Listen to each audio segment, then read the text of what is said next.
Herculano Pires e Júlio Abreu Filho. O Verbo e a Carne, duas análises do holstein-guismo. Conteúdo resumido.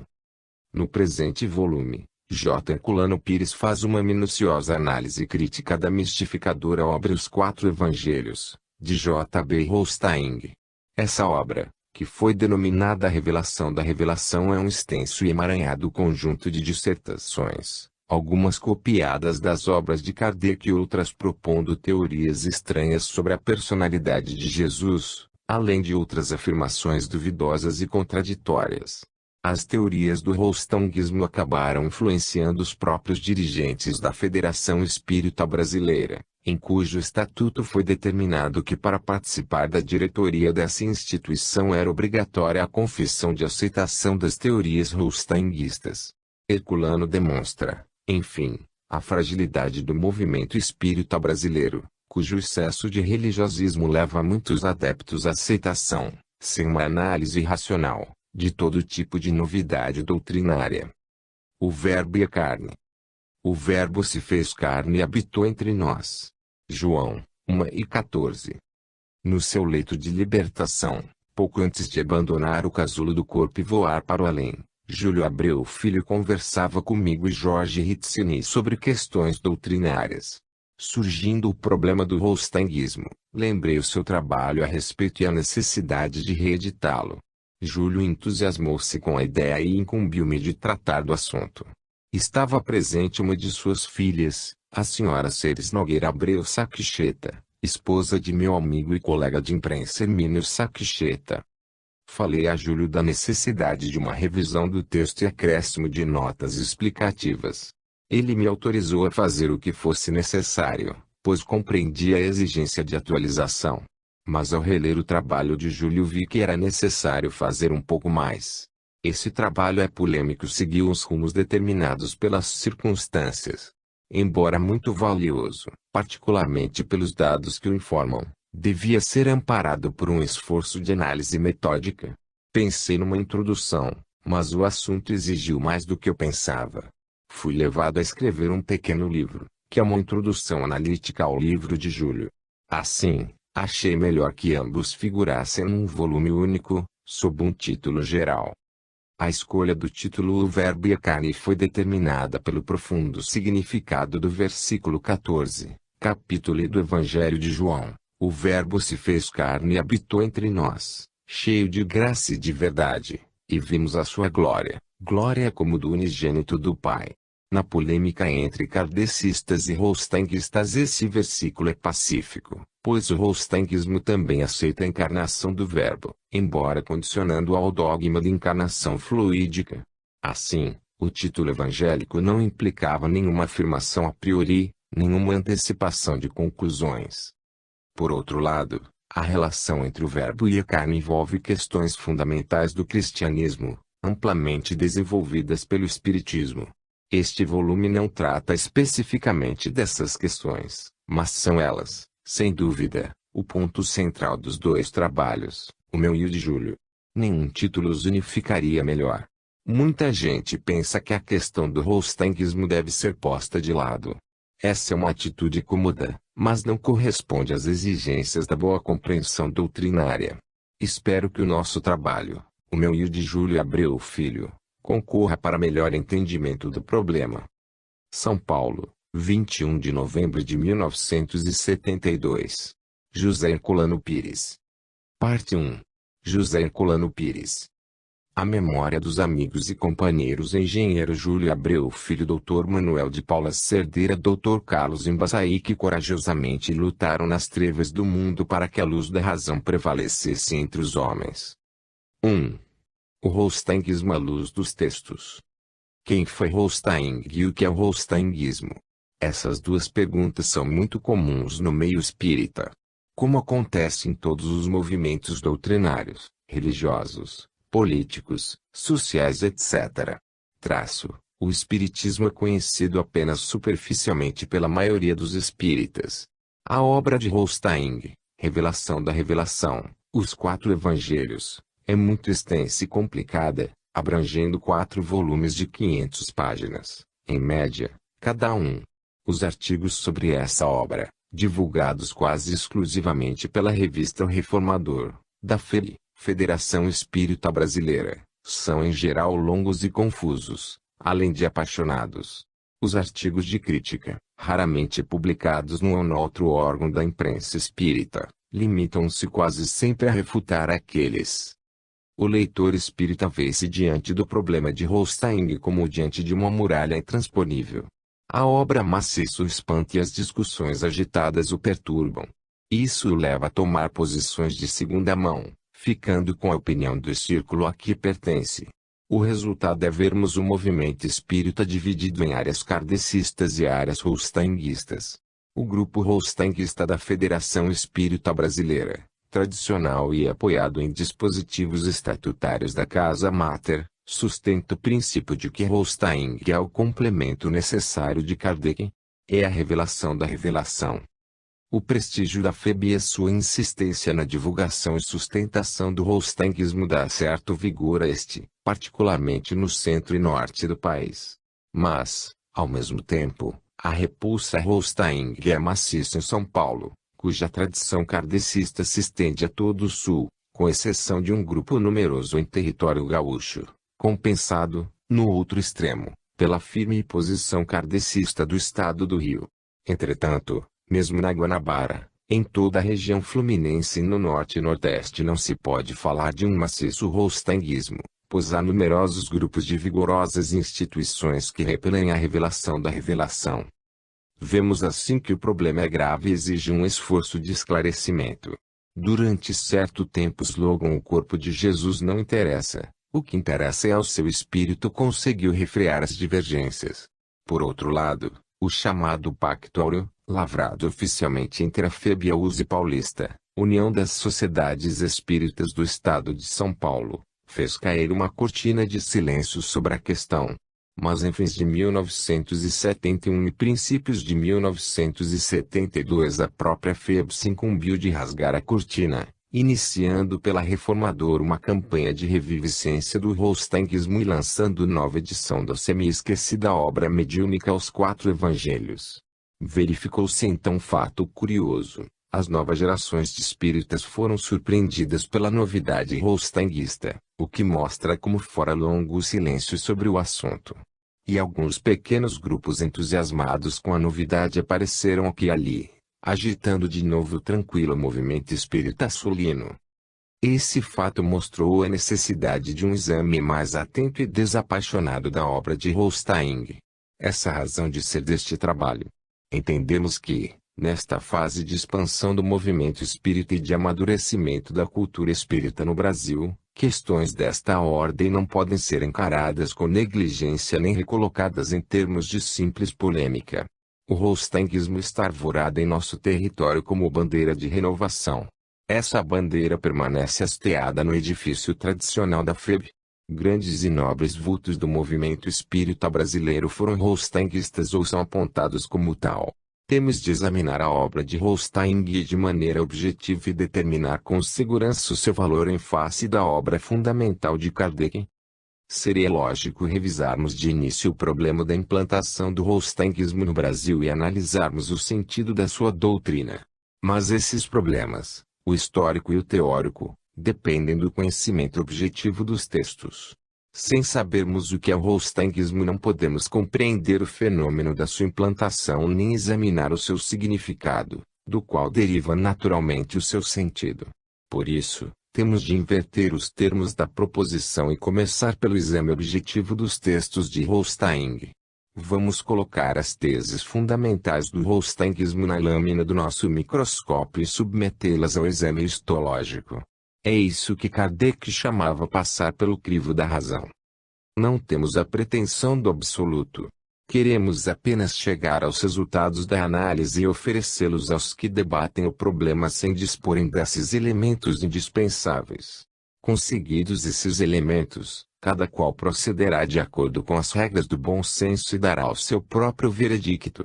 Essa é a nossa intenção ao iniciar este trabalho. 2. O prefácio de Holstein.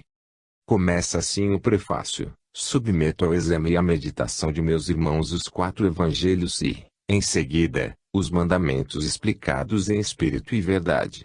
A essa nobre intenção o autor acrescenta um relato da sua vida trabalhosa e dos seus estudos, de uma grave enfermidade por que passou e da qual, ao sair, foi informado por um clínico da possibilidade de comunicações do mundo corpóreo com o mundo espiritual. Essa notícia, recebida com ceticismo, levou-o depois a pesquisar o assunto. Leu o Livro dos Espíritos e em seguida o Livro dos Médiuns, chegando à conclusão de que o mundo espiritual era bem o reflexo do mundo corporal. De posse desse dado consultou a história, compulsou os livros de filosofia profana e religiosa, antiga e recente, os prosadores e os poetas, vendo que as verdades contidas naqueles livros se confirmavam. Leu ainda o Velho e o Novo Testamento, que também lhe deram a mesma confirmação. Mas notou uma falta. Tudo permaneceu obscuro, incompreensível e impenetrável. No tocante à revelação referente à origem e à natureza espirituais de Jesus, sobre a sua posição espírita em relação a Deus e ao nosso planeta, sobre os seus poderes e a sua autoridade, também permaneciam inexplicáveis as palavras de Jesus: deixo a vida para retomá-la, ninguém me tira, sou eu que a deixo por mim mesmo, e tenho o poder de deixar a vida e tenho o poder de a retomar.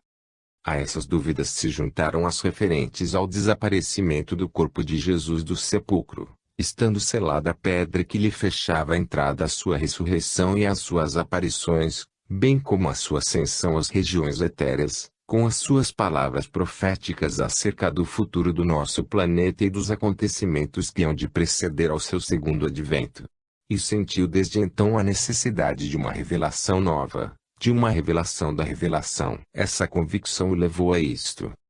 Na véspera do dia 24 de junho de 1861 eu rogara a Deus, no sigilo de uma prece fervorosa, que permitisse ao espírito de João Batista manifestar-se por um médium que se achava em minha companhia e com o qual diariamente me consagrava a trabalhos assíduos. Pedira também a graça da manifestação do espírito de meu pai e do meu guia protetor. Essas manifestações se produziram espontaneamente, com surpresa do médium, a quem eu deixara ignorante da minha prece. O espírito do apóstolo Pedro manifestou-se a 30 de junho, de modo inesperado tanto para mim quanto para o médium. Depois dessas manifestações Rollstein travou conhecimento com Madame Collignon. E com essa médium, 8 dias mais tarde, começaria o trabalho de recepção dos 4 evangelhos. Mateus, Marcos, Lucas e João, assistidos pelos apóstolos, deram-lhe extensa comunicação sobre a missão que lhe cabia, de receber a revelação. Em maio de 1865 todo o trabalho estava realizado, preparando a unidade de crenças e a fraternidade humana pela efetivação das promessas do Mestre e, por fim, o reino de Deus na Terra. Rollstein termina o prefácio com estas palavras: ficais certos, como eu, meus irmãos, de que eles atingirão a meta. Como se vê, Rollstein começa o prefácio oferecendo a obra ao exame e à meditação dos espíritas, mas conclui afirmando a sua validade. Estende-se em considerações sobre o valor da razão e das ciências, mas acaba ordenando ficais certos, como eu, o que exclui o raciocínio dos leitores. Refere seus estudos, seus trabalhos, suas pesquisas como elementos que devem provar o valor de suas conclusões, mas não vai além da referência, não oferece dados nem qualquer elemento para avaliação do seu esforço. Tudo repousa apenas na sua palavra, no seu auto-julgamento. Entusiasmou-se com o Livro dos Espíritos e o Livro dos Médiuns, mas não percebeu nesses livros os seguintes pontos.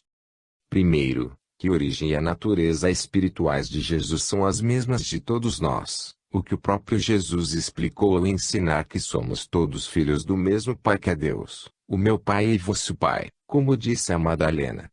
Segundo, que a posição espírita de Jesus em relação a Deus é a de um espírito superior, da qual decorrem os seus poderes e a sua autoridade, dos quais por sua vez decorre o sentido espírita das palavras que lhe pareceram inexplicáveis.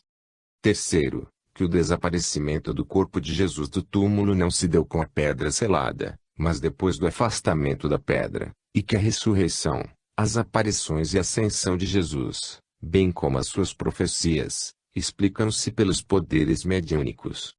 Quarto, que a necessidade de uma revelação nova, ou revelação da revelação, não passava de falta de compreensão dos livros que lera. Quinto, que o seu desejo de receber uma nova revelação e a sua evocação dos espíritos pelo médium, com o qual vinha trabalhando, já estava condenada no livro dos médiuns como uma temeridade. Sexto, que o simples fato de não haverem-lhe comunicado ao médium essas evocações não justifica a sua afirmação de que as manifestações foram espontâneas, e de que as manifestações posteriores de Pedro e outros apóstolos seriam simples consequência da sua temeridade. A análise desse prefácio nos mostra que Holstein procedeu como um neófito do Espiritismo, deixando que entusiasmo inicial levasse a uma posição perigosa no trato com os médiuns e os espíritos. As advertências de Kardec a respeito não foram consideradas por Holstein, como ainda hoje não são por muitas pessoas demasiado entusiastas e ansiosas de novas revelações.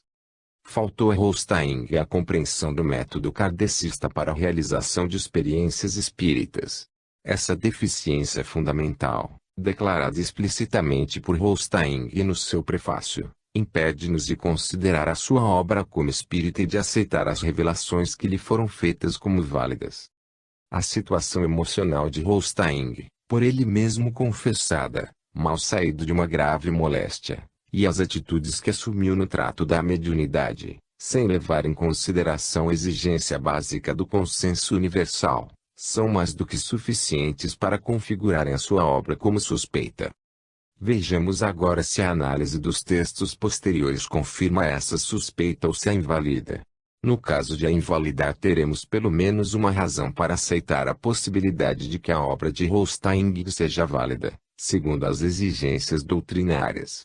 Essa razão única não será suficiente doutrinariamente, mas poderá justificar a atitude dos que a aceitam e propagam. 3. As premissas do holsteinguismo. O holsteinguismo é uma tese. Como tese, ele se desenvolve segundo as regras do silogismo. As suas premissas são colocadas no início do prefácio de Os Quatro Evangelhos. Deixamos esse aspecto do prefácio para analisá-lo em separado, objetivando maior clareza na sua apreciação, e também pela sua importância prática no tocante à aceitação da tese pelos espíritas.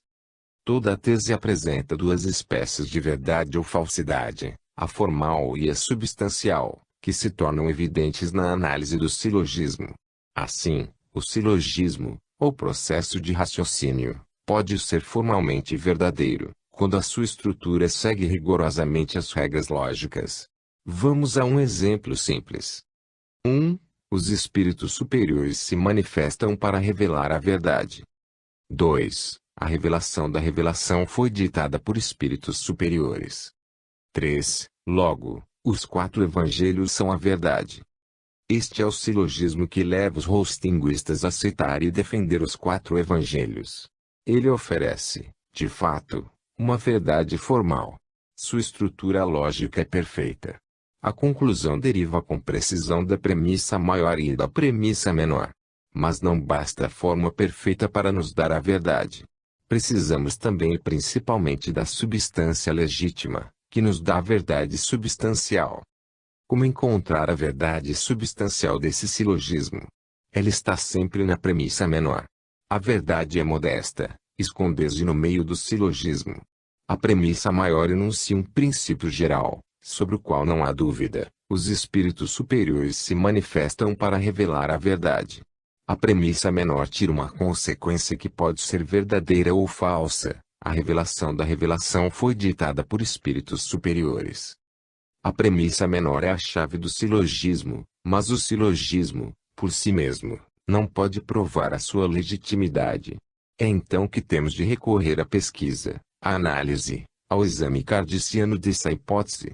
Nesse caso, temos de nos servir do método de Kardec para testar os espíritos. Se não provarmos que eles realmente são superiores, o silogismo é falso e a tese é substancialmente falsa. Mas vejamos agora o silogismo de Holstein. Ele é colocado, com perfeição formal, no início do prefácio de Os Quatro Evangelhos. O seu esquema nos oferece todo o processo de raciocínio que levou Holstein a aceitar a obra e a oferecê-la ao mundo como uma nova revelação. Vejamo-lo nas próprias palavras de Holstein, segundo a tradução primorosa de Guilom Ribeiro.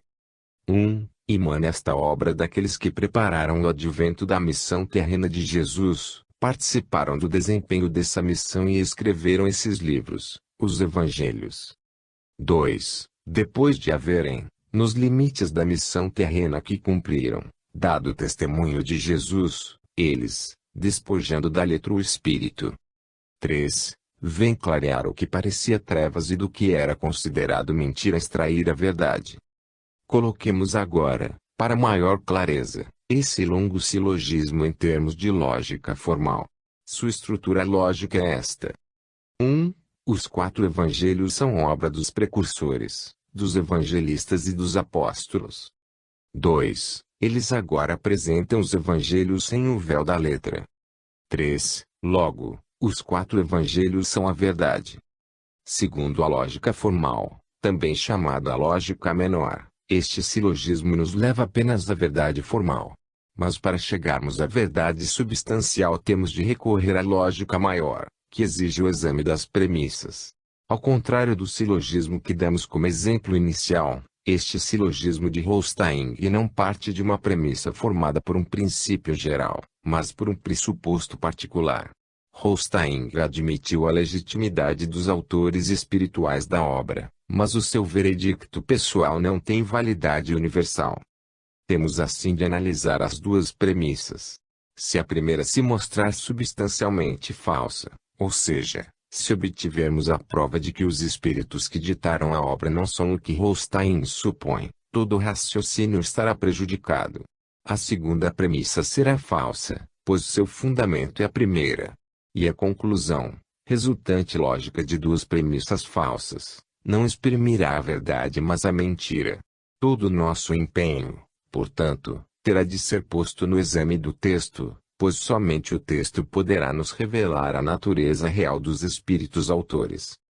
4. Os textos mediúnicos. As matérias que se seguem a esse prefácio de Holstein são várias e constituem complementos do mesmo. Sua finalidade é demonstrar a concordância da teoria holsteinguista com as pesquisas científicas dos fenômenos espíritas e refutar a crítica de Kardec aos 4 evangelhos. Constituem assim um anteparo do texto. O que nos interessa não são os argumentos polêmicos, mas a obra em si. Faremos um exame de amostragem, colhendo os trechos mais significativos dos textos mediúnicos, aqueles em que falaram os espíritos ou autores espirituais.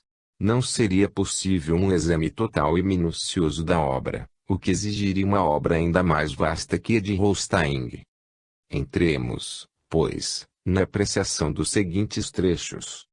Os evangelistas eram, sem o saberem, médiuns e historiadores inspirados, mas dentro dos liames da humanidade, guardando, em face da aptidão mediúnica, a independência da natureza que lhes era peculiar. Assim, escrevendo, recebiam a intuição que os auxiliava na revelação.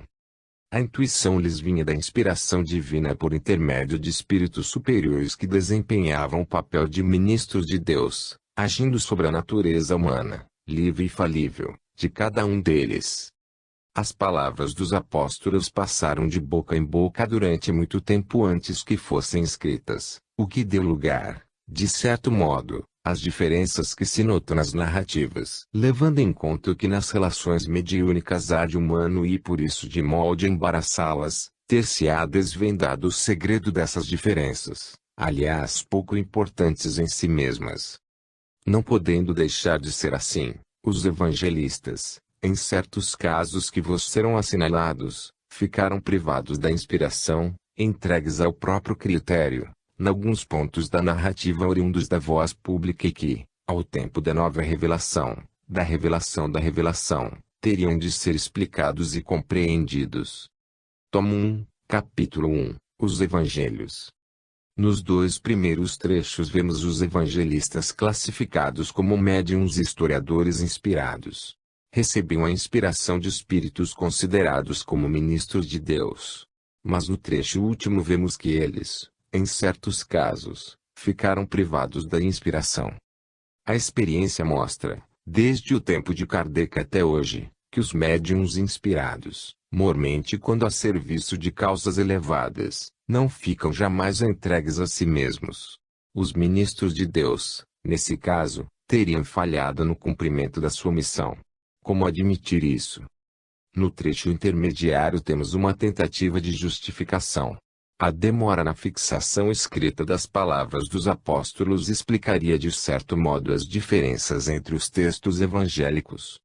Acontece que essas diferenças são explicadas muito mais simples e objetivamente por esta verificação das pesquisas históricas. Os evangelistas escreveram seus relatos em épocas e locais diferentes, distanciados uns dos outros. Os ministros de Deus ignoravam esse fato. Quanto à transmissão oral das palavras dos apóstolos, temos de considerar a existência da slogia, anotações escritas de trechos de sermões de Jesus pelos apóstolos. O proto-evangelho de Marcos, também designado pela expressão alemã Ur Marcus, é considerado como ditado pessoal das lembranças do apóstolo Pedro ao seu discípulo Marcos, ainda na língua aramaica. Também esses fatos eram ignorados pelos ministros de Deus. O Evangelho de Marcos, na forma que conhecemos, foi escrito no ano 45, em grego, provavelmente em Roma.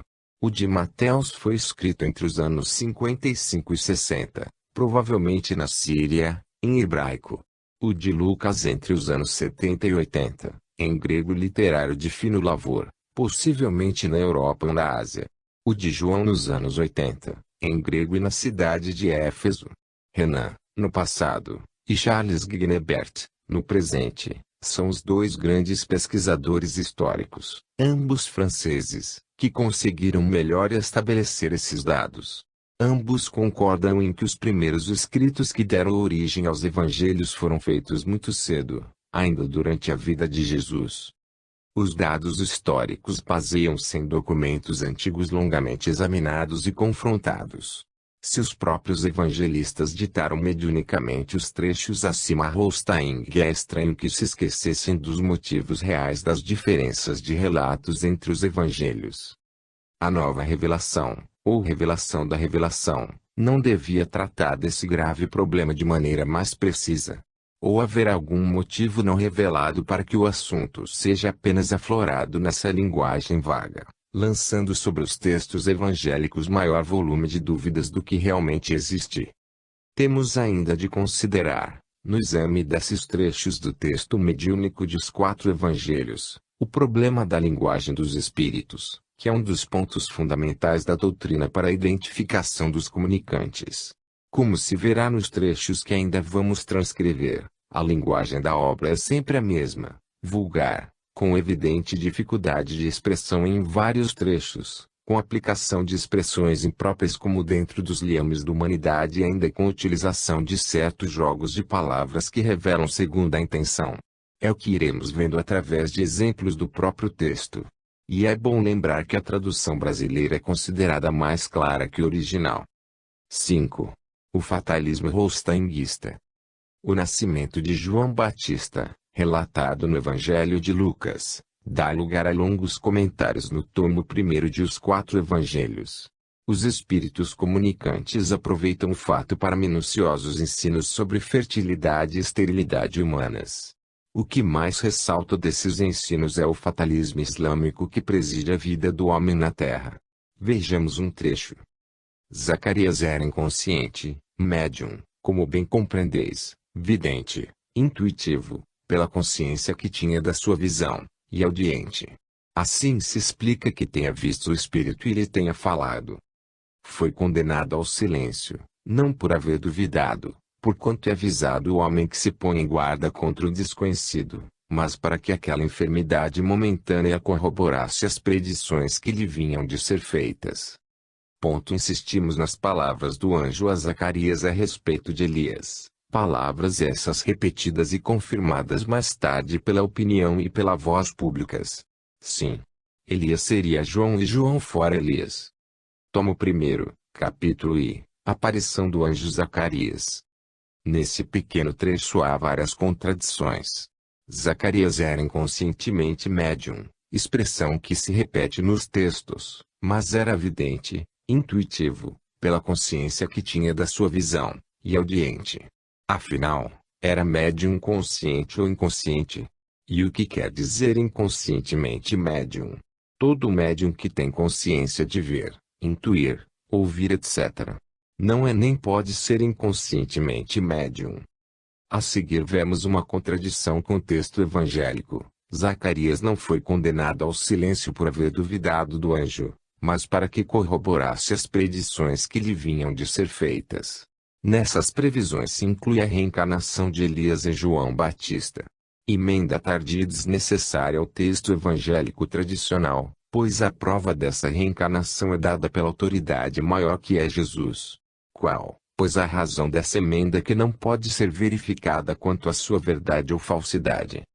Nos longos comentários sobre fertilidade e esterilidade, os espíritos criam uma teoria de assimilação e repulsão de fluidos pelo organismo humano, mas ao mesmo tempo se referem a espíritos incumbidos de controlar esses fluidos para que as provas de esterilidade durem o tempo predeterminado. Não se sabe, assim, se a prova se cumpre de maneira mecânica, segundo as leis naturais, ou pela vigilância dos espíritos. A esterilidade de Isabel era uma prova escolhida por ela e Zacarias. Estes suplicavam filho em suas preces. Mas não foram as preces que lhe deram o filho, pois, tendo soado a hora da concepção e do nascimento, nasceu João. Os autores espirituais dos 4 evangelhos tratam este problema nos termos e na linha de pensamento de Kardec. Nada dizem de novo, nada revelam. Mas há uma novidade, a confusão que estabelecem nos seus comentários, dando a impressão de que o fatalismo preside a vida humana na Terra. Apercebendo-se disso, passam então a fazer advertências contra a interpretação errônea do que afirmam. Não vejais, nestes pontos de vista, nenhuma fatalidade.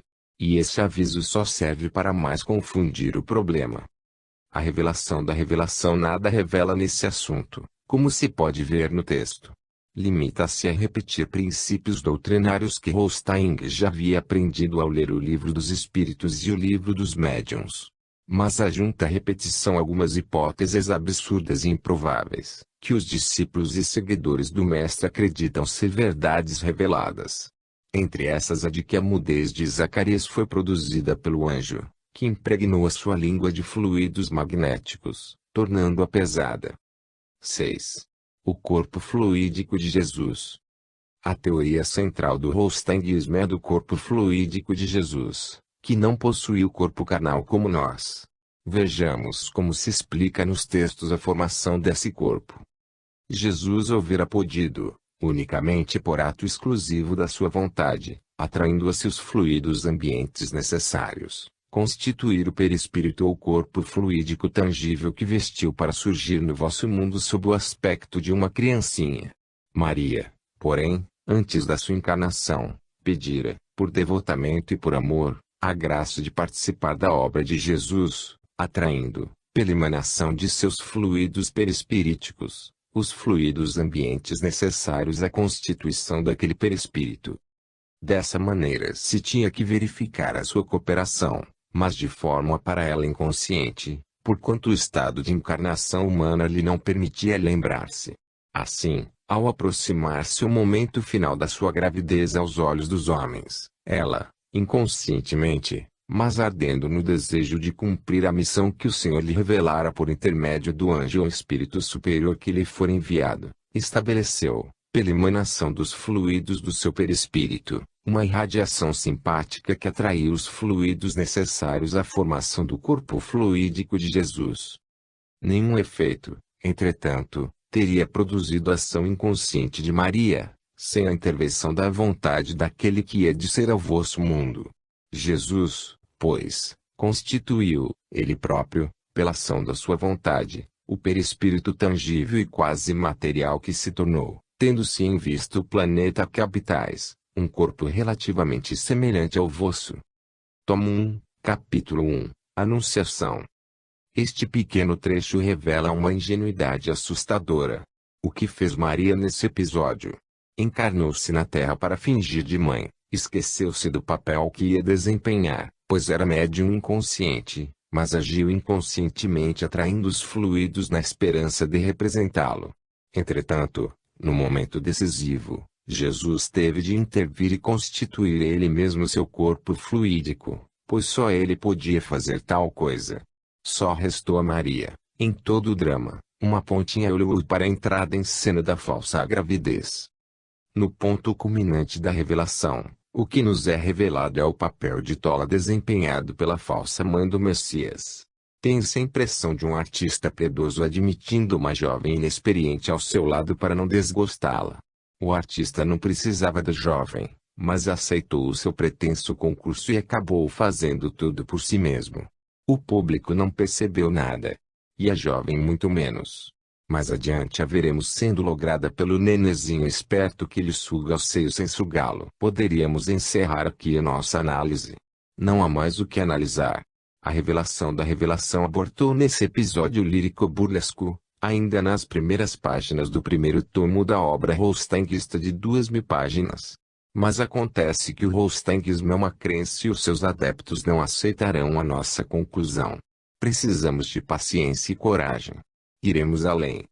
Por sinal que além desse ato lírico burlesco só nos resta, no trecho acima, constatar o decalque da teoria do perispírito que Holstein absorveu na leitura de O Livro dos Espíritos, de Kardec. Lemos acima que o perispírito é um corpo fluídico tangível. A expressão corpo fluídico é de Kardec. Mas Kardec mostra que esse corpo fluídico pode tornar-se tangível no fenômeno das aparições tangíveis. Holstein misturou as coisas e formou aparentemente essa nova expressão. Outro aspecto curioso de utilização das teorias kardecianas é do trecho médio da transcrição acima, quando Holstein, ou seja, os espíritos que ditaram a obra, dizem que Maria produziu uma irradiação simpática do seu perispírito para atrair os fluidos necessários. É essa a teoria explicativa das manifestações mediúnicas. O espírito comunicante produz irradiações do seu perispírito que afetam o perispírito do médium, provocando fenômeno semelhante em forma de reação. A mistura dos fluidos espirituais do espírito com os fluidos materializados do médium produz o elemento necessário, semimaterial, que permite a ação do espírito no plano material. Estamos praticamente diante de um ato de apropriação indébita. Não há nada de novo em tudo isso, a não ser o falso emprego da teoria. Mas vamos a outro trecho básico, relativo à gravidez de Maria. E juntemos a ele o trecho referente ao parto. Vejamo-los. A gravidez de Maria foi obra do Espírito Santo, porque foi obra dos Espíritos do Senhor, e, como tal, aparente fluídica, de maneira a produzir ilusão, a fazer crer numa gravidez real. Os espíritos prepostos à preparação do aparecimento do Messias na Terra reuniram em torno de Maria fluidos apropriados que lhe operaram a distensão do abdômen e o entumeceram. Ainda pela ação dos fluidos empregados o menstruo parou durante o tempo preciso de uma gestação, contribuindo esse fato para a aparência da gravidez, pela intumescência e pelos incômodos causados. Maria, sob a inspiração do seu guia diante desses resultados, que para ela eram o cumprimento da anunciação que lhe fizera o anjo ou espírito enviado, acreditou na realidade do seu estado. Seu parto foi igualmente obra do Espírito Santo, porque também foi obra dos Espíritos do Senhor, e só se deu na aparência, tal como a gravidez, por isso mesmo que resultava desta, que fora simplesmente aparente. Tanto quanto da gravidez, Maria teve a ilusão do parto, na medida do que era necessário, a fim de que acreditasse, como devia acontecer, num nascimento real. Aqui a intenção do ridículo se torna clara. O episódio lírico-burlesco perde todo o lirismo. A análise emperra diante do absurdo, pois o absurdo não pode ser analisado. Temos de saltar por cima do abismo e encarar o texto por outro ângulo. Os espíritos reveladores empregam neste momento os ingredientes da magia para fascinar o leitor. Estamos no plano do irracional. Mas não nos enganemos. Por trás dos bastidores estão estirados e ativos os cordéis da mágica teatral. O embuste é evidente. Não se trata da magia natural, mas da artificial. Numa palavra, do ilusionismo mal intencionado. Não é à toa que o texto inclui a expressão, de maneira a produzir ilusão. Os ilusionistas, seguros do efeito do seu truque, sentem-se à vontade para empregar as palavras certas. Todos carregamos conosco os resíduos do animismo tribal, da magia primitiva que antecedeu a religião. A mágica de teatro seta em nós esses resíduos que sobem do inconsciente ao consciente e determinam a regressão psicológica. Voltamos à tribo, ao tabu, ao totemismo, ao animismo dos primórdios. Isso pode acontecer com o homem rude e simples ou com o homem ilustrado e ingênuo. E só essa regressão pode explicar a aceitação das teorias rollsteinguistas acima por criaturas que ostentam o verniz da civilização. É o mesmo caso dos resíduos mágicos das nossas religiões chamadas positivas. A fé ingênua da selva desperta no coração do homem atual e o leva a aceitar, emocionado, os dogmas do absurdo. Apesar dessa explicação, podemos perguntar como admitir-se a utilização desses truques ou passes de mágica por espíritos superiores. Como aceitar-se o papel de Jesus, sob a permissão, pelo menos, de Deus, nesse processo de trapaça espiritual em nome da verdade. Se Descartes já não houvesse aniquilado o gênio maligno nas suas reflexões do discurso do método, ainda poderíamos recorrer a ele. Mas nesta altura dos tempos já não nos sobra mais essa possibilidade. 7. Infância mágica de Jesus. Quando Maria, sendo Jesus na aparência pequenino, lhe dava o seio, o leite era desviado pelos espíritos superiores que o cercavam, de um modo bem simples, em vez de ser sorvido pelo menino, que dele não precisava, era restituído à massa do sangue por uma ação fluídica que se exercia sobre Maria, inconsciente dela. Eis o que fez Jesus nos 3 dias que esteve em Jerusalém. Ao abrir-se o templo, entrava com a multidão e com a multidão saía quando o templo se fechava. Uma vez fora e longe dos olhares humanos, desaparecia, despojando-se do seu invólucro fluídico tangível e das vestes que o cobriam, as quais, confiadas à guarda dos espíritos prepostos a esse efeito, eram transportadas para longe das vistas e do alcance dos homens. Voltava para as regiões superiores onde pairava e paira ainda, nas alturas dos esplendores celestes, como espírito protetor e governador da terra. Ao reabrir-se o templo, reaparecia entre os homens, retomando o perispírito tangível e as vestes que o faziam passar por um homem aos olhos dos humanos. Tomo 1, capítulo 2. Graus, Jesus no templo.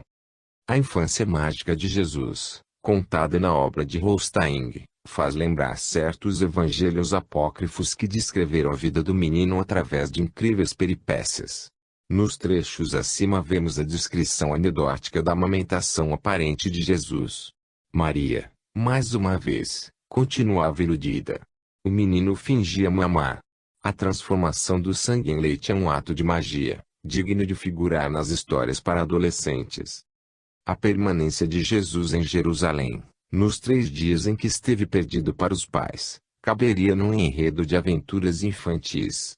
Os ministros de Deus que deram a nova revelação criaram uma nova categoria angélica, a dos anjos guarda-roupas.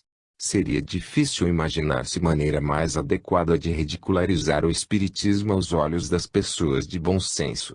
A aceitação de uma obra como esta pelos espíritas e a sua divulgação só pode explicar-se pela falta de discernimento. Holstein é o anti-Kardec. Se Kardec é o bom senso, Holstein é falta de senso. A esta altura do exame dos textos já não se pode permanecer em atitude neutra diante dos absurdos que surgem a cada passo. Estamos em pleno mar da imaginação, flutuando ao sabor das ondas.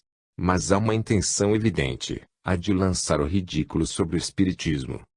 Quando falamos de magia não estamos nos referindo à magia natural que decorre das funções mediúnicas, mas sim da magia primitiva ou anímica, bem definida por Malinowski, que tanto existe nas selvas como nos meios mais civilizados. É esse o tipo de magia que constitui a essência do holsteinguismo, na mesma linha do pensamento mitológico que gerou a teoria grega do corpo fluídico de Jesus na era apostólica, contra a qual se ergueram os apóstolos, como vemos nas epístolas de Pedro e João. A anedota da amamentação de Jesus exemplifica bem esse tipo de magia.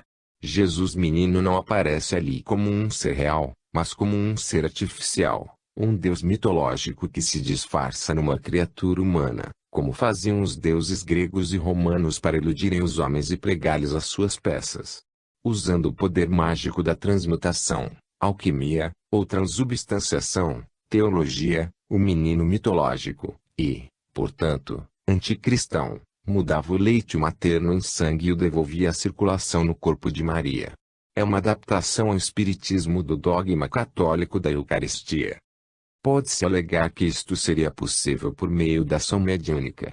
O caso da transformação da água em vinho, citado no Evangelho, poderia justificar essa teoria. Mas não podemos esquecer as seguintes diferenças. Quando Jesus operou a transformação da água, não o fez para iludir ninguém, mas para demonstrar os seus poderes e despertar a fé nos que deviam ouvi-lo. Foi, portanto, uma ação moralmente ilícita, como todas as suas ações. Essa transmutação, química e não alquímica, não foi uma encenação, mas um fato real, ainda hoje constatável na atividade mediúnica. A transmutação do leite de Maria implica problemas morais inadmissíveis numa personalidade espiritual elevada, tanto mais que por trás dela encontra-se todo o complexo fantasioso e absurdo do nascimento fingido. Estaríamos diante desta contradição que minaria os alicerces do cristianismo e de todo conceito espiritual, a verdade revelada através da mentira. Não podemos separar os princípios éticos do contexto de nenhum problema espiritual. Alega-se também que Jesus ensinava em parábolas. Mas as parábolas não são mentiras, são formas alegóricas, simbólicas de transmissão da verdade. A própria psicologia materialista constatou essa necessidade de sermos verdadeiros no ensino das coisas mais corriqueiras, condenando as explicações fantasiosas do nascimento das crianças. Se a lenda ingênua da cegonha é um mal por ser mentirosa, que dizer do mito absurdo do nascimento fingido de Jesus?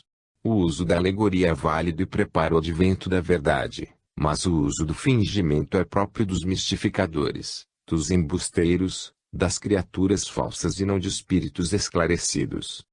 O mesmo se aplica ao episódio ridículo da permanência de Jesus menino em Jerusalém. O menino não era menino, mas um espírito adulto disfarçado em criança.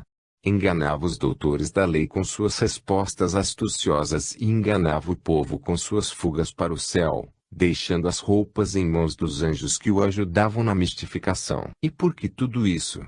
Porque em Jerusalém, justificam os ministros de Deus, era difícil encontrar lugar para um menino permanecer 3 dias sozinho. Desculpa tola, como se vê, que só tem uma justificativa, uma mentira puxa a outra. Bem precário seria o poder divino se estivesse submetido à condição de recorrer aos ardis humanos, às espertezas comuns dos passadores de conto do vigário, para poder trazer a verdade à terra. Não são os mestres espirituais que se utilizam dessas formas grosseiras de mistificação, mas os espíritos mistificadores, os embusteiros vulgares. Justifica-se, pois, o ardor de João, o evangelista, e de Pedro, o apóstolo, ao repelirem a teoria do corpo fluídico, bem como o ardor de Paulo ao nos advertir contra as fábulas que desfiguram a doutrina do Cristo. A frase do último trecho acima citado, voltava para as regiões superiores onde pairava e paira ainda. Encerra uma malícia diabólica, afirmando que Jesus retornava aos esplendores celestes, como espírito protetor e governador da terra. Ela pretende encobrir com essa declaração enfática o ridículo da esperteza do menino.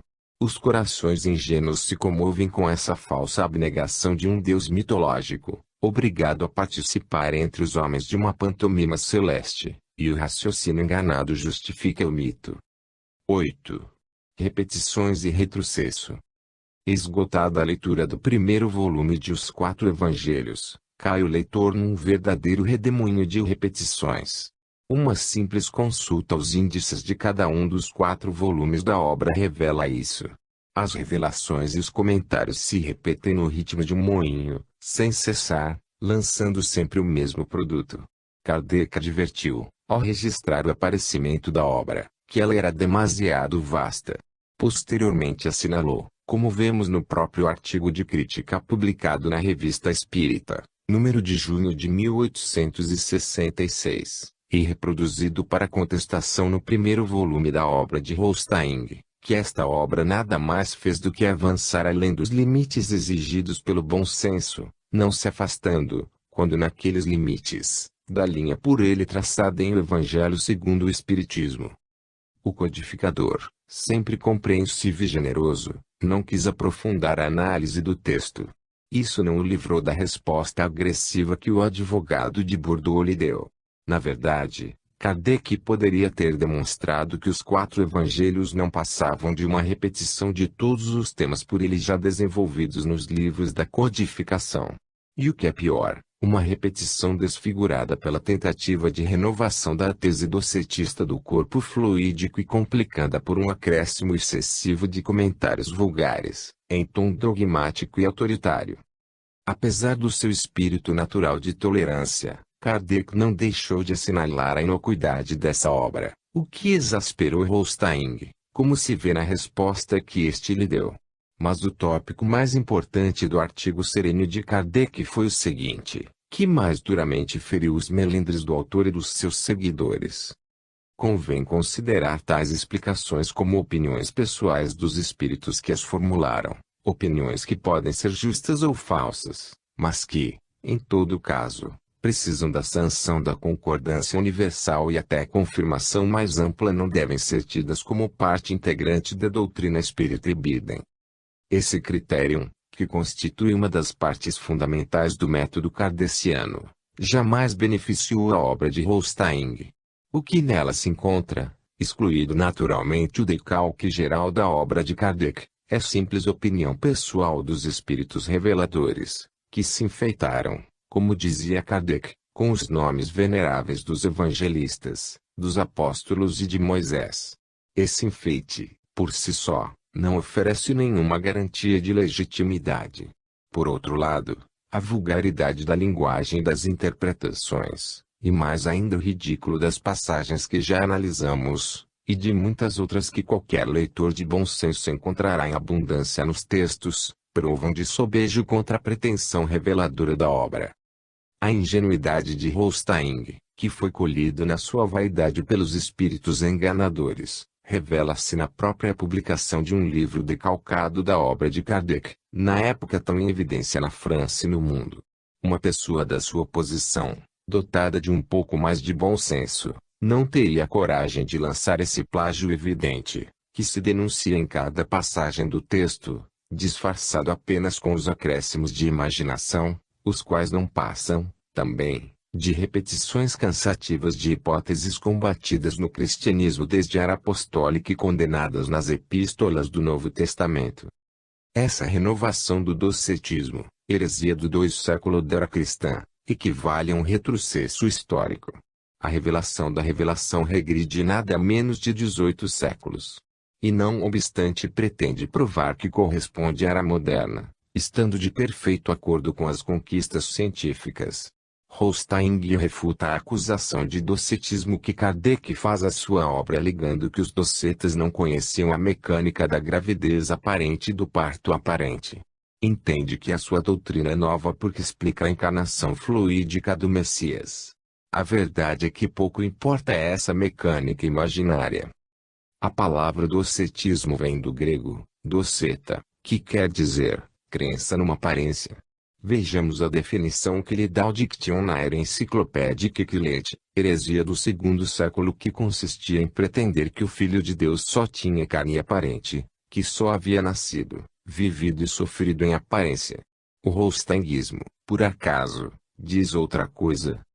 Holstein escuda-se num sofisma, afirmando, o espírito puro não pode aparecer em um mundo fluídico, imediatamente inferior às regiões dos fluidos puros que ele habita, senão por encarnação ou incorporação fluídica voluntária. A encarnação fluídica é explicada com o exemplo das materializações de Katia King por Crocas, com uma diferença, a de que Jesus se serviu, sem que disso realmente necessitasse, da mediunidade de Maria. Assim, seu corpo aparente não era carnal como o nosso, mas de uma carne refinada. Sua chamada lógica do absurdo, que é uma espécie de antilógica, poderia tornar aceitável esse jogo de palavras. E com isso procura safar-se da acusação de docetismo que Kardec lhe fez acertadamente. O elemento fundamental desta doutrina incongruente é o preconceito sexual, a consideração das leis naturais da procriação como impuras. Teria Jesus esse preconceito? Ele, que se dizia filho do homem, que condenava e contrariava os preceitos desumanos da lei de pureza de Israel, teria exigido um privilégio para sua encarnação entre os homens. Ele que se colocou em tudo ao nosso lado, chegando a afirmar que tudo o que fazia nós também podemos fazer, e até mais do que ele fazia teria se recusado a aceitar um nascimento natural? E o Espiritismo, que considera as leis naturais como leis de Deus, poderia endossar o docetismo sem cair em contradição com os seus princípios fundamentais. São estes os problemas que escaparam à perspicácia do advogado de Bordeaux, a vaidosa ingenuidade de Holstein e a simplória teologia dos seus adeptos atuais, porque a revelação da revelação se proclama, entre outras coisas, a iniciadora da fase teológica. Mais uma vez o advogado e seus seguidores, acompanhados pelos ministros de Deus, se esquecem de que o livro dos Espíritos começa pela definição de Deus. Essa definição iniciou, muito antes de Holstein, os estudos teológicos no Espiritismo. 9. Reencarnação e a escala dos mundos. A encarnação é necessária? Perguntou-me um neo-holsteinguista em França, após uma palestra doutrinária. Se não é, respondi, porque estamos encarnados. O confrade, que atravessava a fase de deslumbramento provocada pela nova revelação, quis demonstrar-me que, segundo Holstein, há espíritos que nunca se encarnaram e não têm necessidade da vida corpórea. A tese se encontra no capítulo 14 do tomo 4, referente ao capítulo 4 do Evangelho de João. Os ministros de Deus estudam nesse tópico a evolução da essência espiritual e repetem mais uma vez, de maneira necessariamente mais confusa, o ensino dos espíritos a Kardec. Como não ignorais, a essência espiritual, para ir do seu ponto de origem ao período preparatório do estado espiritual de inteligência independente, livre e responsável, revestida de razão e livre-arbítrio, tem que passar, conforme vos explicamos tratando da origem do espírito, pelas fases sucessivas e progressivas da materialização nos reinos mineral e vegetal e da encarnação no reino animal. Tem que passar depois por aquele período preparatório.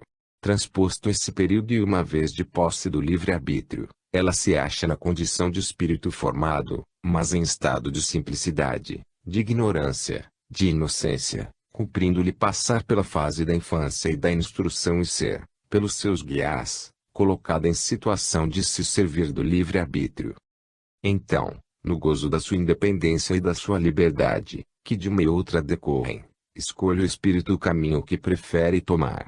Se conserva puro no do progresso, dócil a seus guias, seguindo constantemente a estrada simples e reta que lhe é indicada, chegará à perfeição, tendo progredido no estado fluídico. Torna-se assim puro espírito, espírito que não falhou, de pureza perfeita e imaculada, tal como Jesus, protetor e governador do nosso planeta. Holstein leu em O Livro dos Espíritos o tópico referente à progressão dos espíritos. Ali encontrou os seguintes itens. 120. Todos os espíritos passam pela fieira do mal para chegar ao bem? R. Não pela fieira do mal, mas pela da ignorância. 121. Porque alguns espíritos seguiram o caminho do bem e outros o do mal. R. Não têm eles o livre-arbítrio. Deus não criou espíritos maus. Criou os simples e ignorantes, ou seja, tão aptos para o bem como para o mal. Os que são maus, assim se tornaram por sua vontade. Bastam esses itens para termos a prova da origem misteriosa da nova revelação. O decalque está claro. E os acréscimos são sempre desenvolvimentos imaginários. Neste caso, como em muitos outros, o acréscimo demonstra a falta de compreensão e assimilação do ensino espírita. Holstein admite, ante a infalibilidade dos ministros de Deus sem nenhuma prova ou investigação a respeito, que Deus estabeleceu um privilégio absurdo para os espíritos que seguiram o caminho do bem. Eles chegam à perfeição, tendo progredido no estado fluídico. Isso vai levá-lo a aceitar também duas escalas do mundos, a fieira dos mundos materiais e a fieira dos mundos fluídicos. Entretanto, Kardec explica o seguinte: os espíritos